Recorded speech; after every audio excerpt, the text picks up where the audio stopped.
Hey, Scott here from whattype.com, and I'm going to answer a question here from Quora. And the question is, what steps could an ENTJ take to be the optimum version of themselves?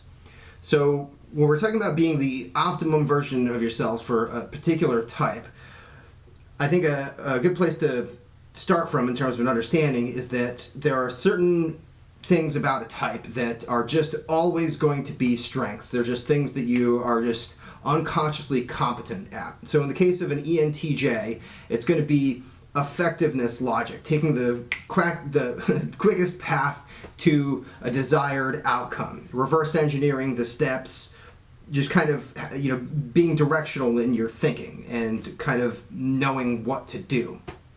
So I don't think much work typically needs to be done there for ENTJs. At least I don't think they need much advice, because that's just somewhere where, as an ENTJ, your mind is just going to go and you are going to develop that, and there's nothing that's going to stop you from doing that. So where I think the opportunity is in working on your complementary strength, which is introverted intuition. So I think oftentimes it's more useful, instead of thinking specifically about introverted intuition as a function, just thinking in generally about balance. So in the case of ENTJs, you can compare it to INTJs, where INTJs are going to be much more reflective and much more measured, and are going to kind of go deeper into the weeds and are more likely to be kind of measure twice, cut once. Whereas ENTJs are going to be more ready, fire, aim, and just take action and then kind of adjust accordingly. I think a big opportunity for ENTJs is to be better listeners and slow down.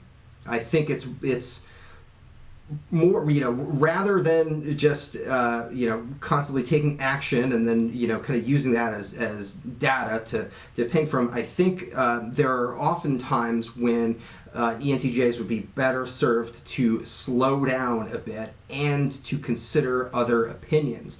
It's, I think, often the case with ENTJs where they're just kind of used to being a leader and used to probably oftentimes being the smartest person in the room, and most successful person in the room. Not to say that they objectively are, but that's, typically ENTJs are, kind of drawn to power and logically intelligent. So I think considering other people's opinions, slowing down, and listening, I think is, and also considering people's needs and kind of taking a moment to really kind of be inside their world. It's for a natural leader, which is often the case with the ENTJs, it's I think a temptation to just plow ahead and tell everyone to follow you. However, I think oftentimes it can be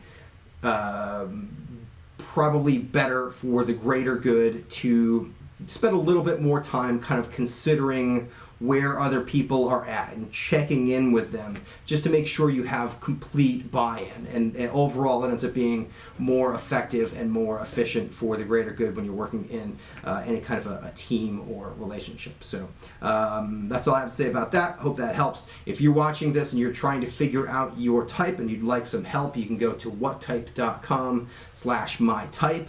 And if you are interested in learning how to become a Myers-Briggs profiler, if you want to be able to tell what Myers-Briggs types people are in different contexts, you can inquire about lessons at whattype.com/lessons. And if you like this sort of discussion about type, feel free to like and subscribe, and I'd love to hear your opinion about anything to do with ENTJs. If you're an ENTJ and you're watching this, I'd love to know what you think about that. And if you have thoughts yourself about what ENTJs could do to be the optimum version of themselves, I'd love to hear it. Thank you.